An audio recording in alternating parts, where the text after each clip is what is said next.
Hello everyone. Today I am going to talk about one of the most underrated topics of discussion in the academic circles, academic integrity and professional ethics. I call this topic as under-discussed because of the gravity of the offense committed by not following the code of professional ethics is somehow not taken very seriously till date. The reason for this are numerous, and it stems out of the academic tradition which is followed in institutions across the country. Firstly, I would like to quote UGC regulation on promotion of academic integrity and prevention of plagiarism in higher educational institutions dated 23rd July 2018, which says academic integrity is the intellectual honesty in proposing, performing, and reporting any activity which leads to the creation of intellectual property. This definition tells us that the integrity of academics starts with proposing any idea and ends with reporting any research which ultimately leads to the creation of intellectual property. The phrase which should be emphasized here is intellectual honesty. This signifies that if anything new is conceptualized and worked upon by the researcher or author or a student, then only the person concerned should take cognizance and claim any stake on the work. In all other situations, one should provide attribution to the one who created it. This leads to the most pertinent question which should be asked by all creative people, particularly academics. What is academic honesty and how can it jeopardize my career and academic life? To answer this question, I would require the audience to know the basic tenets of plagiarism, meaning and seriousness of plagiarism, different types of plagiarism, how to prevent plagiarism, and importance of adhering to rules of referencing and citation. Plagiarism is an act of fraud, wherein the person who is committing a crime is stealing off an academic property and later on telling the world that the property is his own. As per Merriam-Webster dictionary, plagiarism is, I quote, to steal and pass off the ideas or words of another as one's own, use without crediting the source, present as new and original an idea or product derived from an existing source. Quote closes. Therefore, plagiarism is committed when an author copies another's work or borrows someone else's original ideas and claims his intellectual property on the work in question. Often, words like copying and borrowing can disguise the seriousness of the offense, which plagiarism is. Plagiarism is also committed when one uses another person's idea or words without using citations. We would be talking more on citations in detail during the course of this lecture. It has been seen that people copy information from the internet without using citations. Copying verbatim information from the internet seems like an easy job with the availability of immense knowledge available in the web pages. It is also commonly seen that copyrighted images are used without crediting the original owners of the images. This falls under the purview of copyright infringement as well as plagiarism issue. Due to procrastination and abuse of easy accessibility of information, authors tend to use a person's exact words without using quotation marks and crediting the original author of the work. This act also tantamounts to plagiarism. Even providing incorrect information about the source of a quotation or misleading the readers and audiences about the whereabouts of the original work can also be regarded as an author committing plagiarism. Now, the rules of citation. Citation is a method of telling the reader about the whereabouts of the information, where it was found, and how the audience could locate more information on the paper or topic under study. Now, the question which arises next is, why should a work be cited? The work should be cited because this is the way to showcase why different sources quoted in the work of an author relate to each other. It should be cited because it displays how the work of an author builds upon the work of others. It emphasizes the process through which one work contributes to the conversation going forward. Simply put, it helps to revive and continue with an intellectual discourse. Lastly, citation also helps a reader to follow the conversation about a topic more clearly. Sometimes authors make mistakes unknowingly. Unintentional plagiarism is one such mistake. It may happen that the author works around the literature to identify themes which are important for him. However, they may not be able to paraphrase the existing literature well. If the author is not able to paraphrase perfectly, then it is also a form of plagiarism. In the due course of this lecture, I will be providing certain techniques to paraphrase sentences perfectly. It is also seen that authors want to take specific knowledge verbatim from other texts of literature available. However, the precise way of quoting the text is not known. In such cases, plagiarism is reported.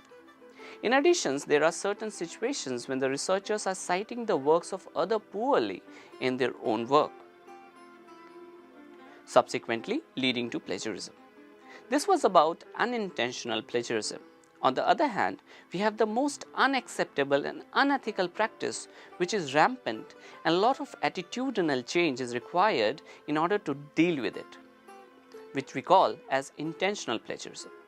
Some instances of intentional plagiarism are passing off as one's own pre-written papers from the internet or other sources, which is also referred to as self-plagiarism, or copying an essay or article from the internet, online resource or electronic database verbatim or otherwise without quoting or giving credit, cutting and pasting from more than one source to create a paper without quoting or giving credit.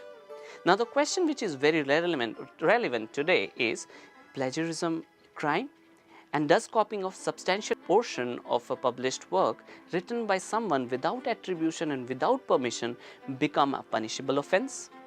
What exactly is the punishment? Does attribution without permission for text or photographs or graphics, for instance, photographs courtesy XYZ, amount to an infringement of copyright? And if it's an offense, what is the punishment? In order to answer these questions, let's look into the subtle aspects of copyright, similarity and plagiarism, and compare the three. Pertinently, Section 57 of Copyright Act grants authors the special right to be attributed for their work. Widely referred to as a moral right, this right is perpetual, is independent of copyright, and remains unaffected by transfers of copyright ownership. Thus, the right to attribution is recognized by statute, could be considered analogous to the right not to be plagiarized. Copyright infringement is also a criminal offense. Section 63 of the Copyright Act states that infringers are liable to be imprisoned for between 6 months and 3 years and to be fined between 50,000 and 2 lakh rupees. While Section 63A stipulates an enhanced penalty for second and subsequent convictions. Plagiarism alone involves copying other person's ideas without attributing them, and this is not a crime by itself, though it is considered unethical. If plagiarism involves copying not only ideas but also a substantial portion of a copyrighted work without attribution and without permission, it would amount to both copyright infringement and the violation of specific rights of the authors to be credited. Copyright infringement and the violation of an author's right to be credited are both civil wrongs and criminal offenses. A civil suit may be instituted and criminal charges may also be filed. In a civil suit, the remedies which may be obtained are injunctions to restrain further infringement, damages, the rendition of accounts of profit, and delivery of both infringing copies of the work. And if the criminal charges are filed, a convicted infringer is liable to be imprisoned for the 6 months and 3 years and to be fined between 50,000 and 2 lakhs as mentioned before. The punishment is enhanced for subsequent convictions. Further, assuming the work is protected by copyright, in most cases, it is infringement to publish a work without permission. It is both infringement and a violation of moral rights to publish a work without permission and without attribution.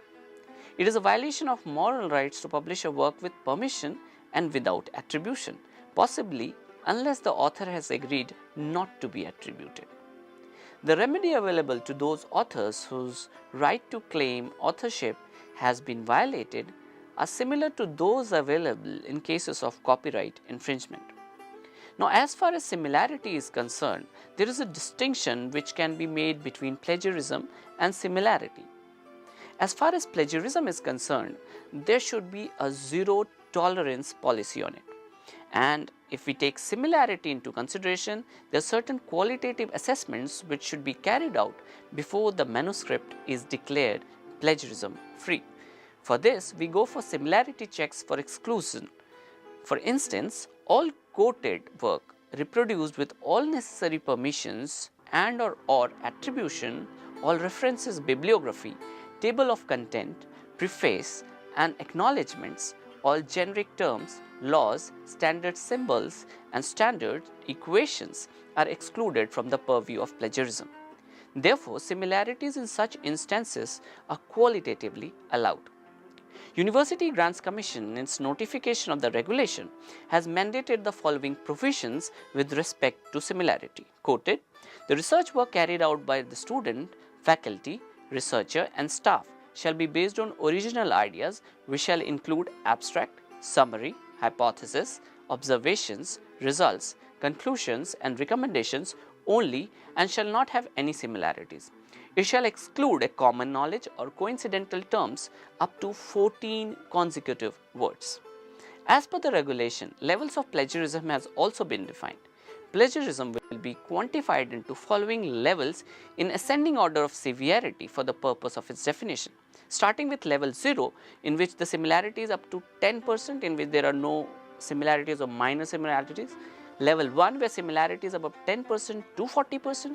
Level 2, where similarity is above 40, below 60.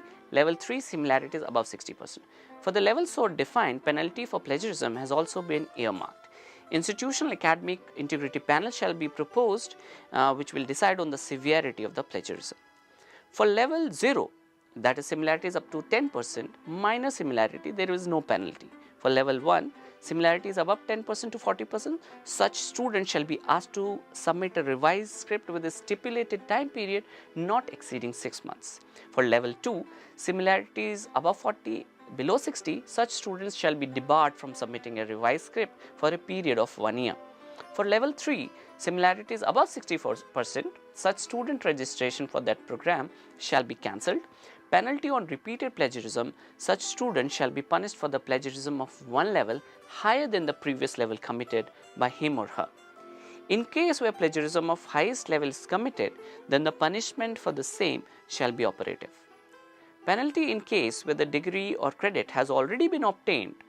In such cases, the plagiarism, if proved on a later date than the date of award of degree or credit, as the case may be, his or her degree or credit shall be put in abeyance for a period which is recommended by the competent authorities. Penalties in case of plagiarism in academic and research publications for faculty members for level 0, there are again minor similarities and therefore no penalty. For level 1, the similarity is above 10% to 40%, the faculty members may be asked to withdraw the manuscript. For level 2, the faculty members shall be asked to withdraw manuscript and shall be denied 1 annual increment, and they shall not also be allowed to supervise any new master's, MPhil or PhD student or scholar for a period of 2 years. For level 3 offences, the faculty members shall be asked to withdraw manuscript. This is number 1. They shall be denied a right to 2 successive annual increments. They shall also not be allowed to be a supervisor to any new master's or MPhil or PhD student or scholar for a period of 3 years. In case of repeated plagiarism, the faculty shall be asked to withdraw manuscript and shall be punished for the plagiarism of one level higher than the lower level committed by him or her in the previous instances. In case where plagiarism of highest level is committed, then the punishment for the same shall be operative. In case of level 3 offences, and if it is repeated again, then the disciplinary action including suspension or termination as per service rules shall be also taken by the competent authorities. If plagiarism is proved on a date later than the due date of benefit or credit obtained as the case may be, then his or her benefit or credit shall be put in abeyance for a period which is again recommended by the competent authorities. Plagiarism is a menace and it should be avoided at any cost. For this, some pertinent solutions are provided which would definitely be helpful in warding off the problem of plagiarism. Quoting a source, being careful to quote the text exactly. A direct quote must be included in quotations, use ellipses to show omitted text, square brackets to show added phrases. Quotes must mention person's name and be cited using the format specified. Direct quotation should always have three parts: source, which tells us from where the information has been taken, for instance the name of the author and year of publication along with the page number which is being directly tagged. Quote number 2, which specifically outlines the exact specific information taken from another text, and tag, which links the original source with the work in contention. The second way of taking care of plagiarism is paraphrasing. Paraphrasing a source is putting the other author's words in your own words. Paraphrasing is not changing or deleting a couple of words here and there in an author's statement. Paraphrases must mention the author's name and be cited using the format specified. Some of the paraphrasing tips are: read the original author's paragraph and then look away while writing the concept in your own words and your own style. Do not use a thesaurus to change the author's word. If you still recognize that the author's work have been written in your words, then you haven't paraphrased yet. Avoid using others' work with minor cosmetic changes. Example, using and less for a fewer, reversing the order of a sentence, changing terms in computer coding, or altering a spreadsheet layout. If the work is essentially the same, give credit to the original author. Also, you have to be beware of the original knowledge. You don't have to cite common knowledge, but the fact must really be commonly known. Thank you for listening to this information. This will definitely give you a perspective on academic ethics, plagiarism, and careful evaluation to remain free from plagiarism. Thank you.